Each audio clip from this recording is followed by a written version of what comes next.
Si tu crées du contenu en solo et que tu passes encore des heures sur Canva ou PowerPoint pour un visuel que tu jettes la semaine d'après, écoute bien.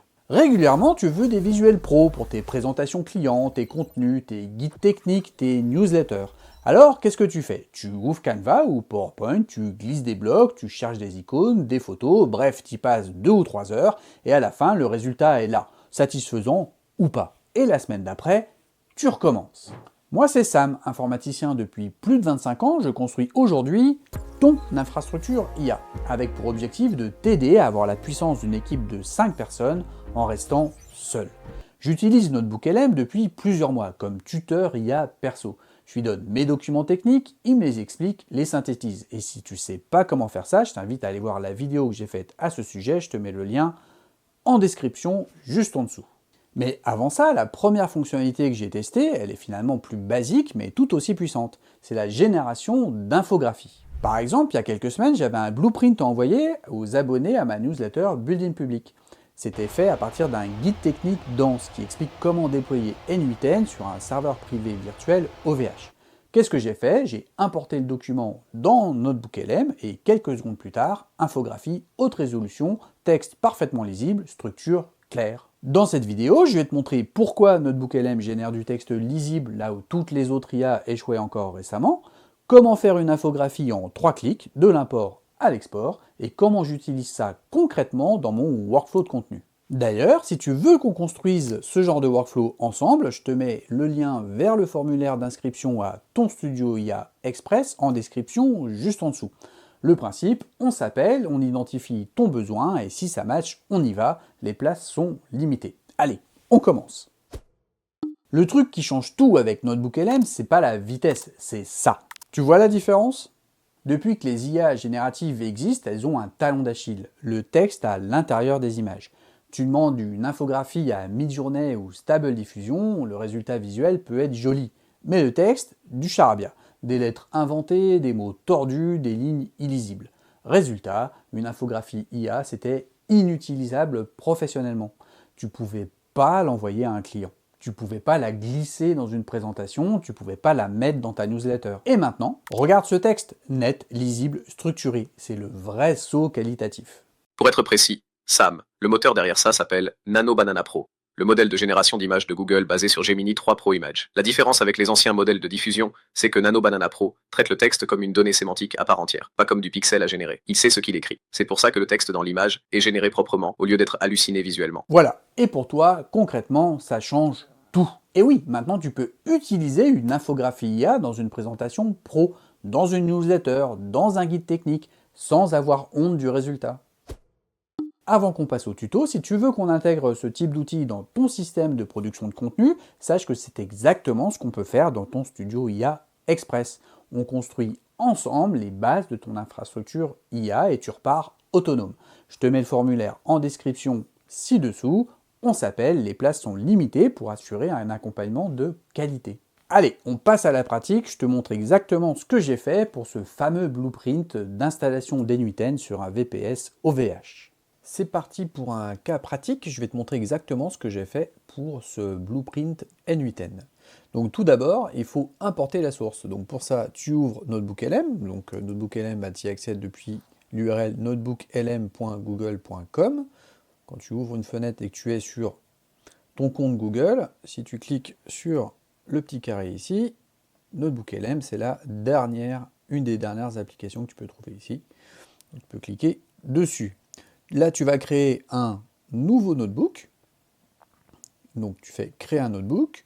Tu peux lui donner un nom et tu vas lui déposer des fichiers en référence pour ce notebook. Donc, moi, j'ai déjà créé le notebook qui s'appelle Mon Studio IA, dans lequel j'ai chargé une seule source qui est le blueprint VPS OVH n8n.md. Donc, si je clique dessus, je peux voir le contenu de ce blueprint. Donc là, ça, c'est l'analyse qui est faite automatiquement par Gemini sur cette source, qui nous dit de quoi ça parle, mais là, on voit le blueprint dans son intégralité, voilà, dans lequel on a le guide complet d'installation d'une infrastructure N8N auto-hébergée sur VPS OVH. Donc, c'est vraiment un tuto pour installer N8N sur un VPS OVH. Donc, on a une vue d'ensemble, Bon, il y a un petit pavé sur pourquoi on a choisi OVH plutôt que Scaleway, qui est un autre fournisseur français que j'aime bien. Ensuite, donc on a étape 1, choix et commande du VPS, avec les différentes étapes sur OVH, première connexion et sécurisation, installation de Docker, installation avec Docker Compose, etc. etc. Je ne vais pas vous détailler le document dans son entier. Mais voilà, donc on a notre source, et notre source, hop, je referme, c'est bien celle-ci. On a ici tout de suite l'analyse qui en a été faite par NotebookLM. Et donc quand vous ajoutez des sources, en fait vous pouvez ajouter des sources en cliquant ici, et vous pouvez soit déposer vos fichiers, soit importer des fichiers, des sites web, depuis votre drive, ou importer également du texte que vous avez copié depuis autre part.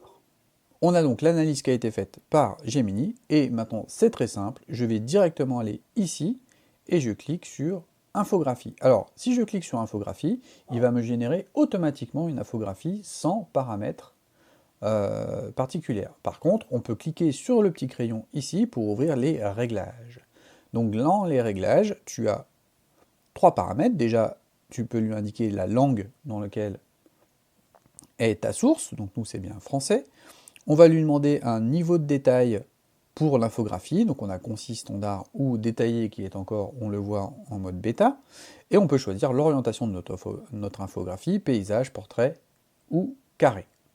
Pour le niveau de détail, si on choisit concis, on va avoir une idée centrale forte avec peu de texte. Donc ça, ce serait parfait pour les réseaux sociaux, par exemple. On a très peu de texte et on a surtout l'image qui va sortir. Au niveau standard, on a un équilibre entre la lisibilité et l'information. Donc ça, c'est le réglage le plus fiable. Et détaillé, ça va être un peu plus dense. C'est proche d'une fiche pédagogique. Mais attention à la surcharge visuelle. On va avoir beaucoup de détails. Moi, pour les blueprints techniques que j'envoie à ma liste build-in public, je reste sur un format standard. C'est dense, mais ça reste lisible. Voilà. Et en dernier lieu, on peut lui personnaliser le prompt. Alors c'est ici que tu vas piloter le contenu de ce que tu veux par rapport à ta source. Donc par défaut, NotebookLM il va synthétiser les points clés des sources, mais tu peux être plus précis. Par exemple, je peux lui dire mets en avant les 5 étapes d'installation dans l'ordre avec les commandes principales visibles et non reformulées. Ce dernier point, il est assez important pour du contenu technique, j'y reviens juste après. Donc pour le blueprint OVH, voici le prompt que j'avais saisi. C'était mets en avant les 5 étapes d'installation dans l'ordre avec les commandes principales visibles et non reformulées. Et voici ce qu'il m'a sorti. Donc on a l'économie actuelle et on a ensuite les 5 étapes qui sont indiquées. Donc on voit que le texte il est lisible, il est clair, et on a également les paramètres principaux en fait de ces 5 étapes. Alors c'est sûr qu'on n'a pas la procédure complète, il s'agit d'une infographie, il ne s'agit pas de faire une présentation avec les commandes ligne par ligne. Donc quand on clique, si je clique sur infographie, démonstration, et que je lui mets pas plus d'informations que ça, je lui ai pas mis crayon, donc là il est en train de générer une nouvelle infographie sans prompt, sans rien, voilà, donc c'est ce que j'avais fait la première fois, voilà, si on regarde cette première infographie, là j'avais pas mis de prompt, tout simplement, et donc il m'avait déjà généré quelque chose de très intéressant, même sans prompt. Et c'était même limite mieux que ce que je vous ai montré juste avant avec le prompt, c'est-à-dire que je trouve que c'était plus complet, plus sympa. Le prompt, il a limité vraiment sa créativité finalement à ce que je lui demandais. Et ce que je voulais vous montrer là, c'est que j'ai cliqué sur générer, mais ça ne m'empêche pas, en parallèle, de continuer de bosser sur NotebookLM. Là, il est en train de générer une nouvelle infographie, mais je peux tout à fait commencer, je peux continuer de lui poser des questions, d'ajouter des sources, etc. Donc la génération de l'infographie, ça peut aller de quelques secondes à quelques minutes. Franchement, c'est plus quand même de quelques minutes, donc, mais c'est pas dérangeant puisque vous pouvez faire autre chose en attendant. Alors une fois que l'infographie est générée, donc je vais reprendre par exemple celle-ci, la première que j'avais générée sans aucun prompt particulier, on va pouvoir maintenant l'exporter. Donc pour l'exporter, c'est très simple, je clique sur les 3 petits points, donc je clique sur télécharger, il me l'a téléchargé, j'ouvre cette version, donc on voit que la résolution téléchargée de ce PNG, c'est 2752 par 1536, donc c'est une résolution largement suffisante pour la partager ensuite sous format d'un PDF en A3 ou directement l'image, et elle peut être ouverte en gardant une grande qualité. Moi j'utilise ça sur 3 types de contenus. Premier cas, les blueprints techniques pour le build-in public. déployer une 8N sur VPS OVH ou configurer un webbook, des guides denses envoyés chaque dimanche à mes abonnés et à ma newsletter. Ces blueprints, j'aurais jamais pu les faire si j'avais pas NotebookLM. Passer 2, 3, 4 heures sur Canva pour produire ça, franchement, j'ai pas le temps. Maintenant, l'infographie, elle est prête pendant que je rédige le texte. Deuxième cas, les visuels pédagogiques pour mes vidéos. Par exemple, ce qu'est un LLM ou comment fonctionne un RAG. Des concepts abstraits qui ont besoin d'un visuel pour exister. Pour faire ça, j'importe mes notes, NotebookLM génère le schéma explicatif et je l'insère ensuite en b-roll dans le montage de ma vidéo. Troisième cas, les synthèses de documents longs. Par exemple, un rapport de 40 pages, avec NotebookLM, j'obtiens un compte rendu dense en 30 secondes au lieu d'une demi-journée. Et dans ton studio IA Express, c'est exactement ce qu'on peut intégrer comme type de brique dans ton workflow complet, du brief à la publication. On construit ensemble et tu repars propriétaire de ton système. 3 astuces concrètes pour de meilleurs résultats. Astuce numéro 1. Pour les documents techniques avec des commandes ou du code, précise dans ton prompt que tu veux que les commandes restent telles quelles, non reformulées. Sinon NotebookLM paraphrase et tu perds la précision. Astuce numéro 2. Si le premier résultat ne te convient pas, régénère. La première variante n'est pas toujours la meilleure. Astuce numéro 3. Si tu veux mettre en avant un élément minoritaire dans tes sources, nomme-le explicitement dans ton prompt. L'outil va naturellement synthétiser les points les plus fréquents. Le type 1 surtout, pour du contenu technique, c'est le détail qui fait la différence entre une infographie utilisable et une infographie bonne à jeter. Voilà, tu n'as plus d'excuses pour ne pas avoir de visuel pro dans tes contenus. Avant de passer à la suite, si cette vidéo t'apporte quelque chose, pense à mettre un petit pouce en l'air, ça fait toujours plaisir. Avant que tu passes à autre chose et que tu ne fermes cette vidéo, il y a un truc important à comprendre pour ne pas être déçu. NotebookLM, ça génère des infographies ancrées dans tes documents. C'est sa force absolue. L'outil ne sort pas des données nulle part, il synthétise strictement ce que tu lui as donné. Pas de données inventées, pas d'hallucinations sur le fond. Mais du coup, comme on dit, garbage in, garbage out. Si ton document est clair et structuré, l'infographie sera claire et structurée. Si ton document c'est du bruit, l'infographie sera du bruit mis en forme. Autre limite de NotebookLM, c'est que c'est pas Canva, tu vas pas contrôler le design pixel par pixel. Tu n'auras pas des polices customisées, tu n'auras pas des couleurs qui correspondent à ta charte graphique. En tout cas, pas encore. D'ailleurs, Google teste en ce moment 9 styles visuels pour les infographies. Croquis, professionnel, kawaii et d'autres. C'est pas encore déployé globalement, mais ça arrive. Pour l'instant, l'outil génère un rendu propre et standard. Pour 80% de mes besoins en visuel, que ce soit des blueprints ou des schémas pédagogiques ou des synthèses de documents, c'est exactement ce qu'il me faut. Maintenant, tu peux bricoler un document de temps en temps. Bon, ça va pas être très utile. Par contre, si ça devient une brique intégrée dans un workflow de production récurrent, là, le gain est réel, semaine après semaine. C'est la différence entre bricoler l'IA et construire avec l'IA. Je t'avais dit qu'on allait passer de 3 heures sur Canva à quelques minutes. Voilà, c'est fait. Maintenant, voilà ce que tu fais dès la fin de cette vidéo. 1. Tu ouvres NotebookLM. 2. Tu importes un document que tu as déjà. Un compte-rendu, un article, tes notes. 3. Tu configures la langue, le niveau de détail avant de générer.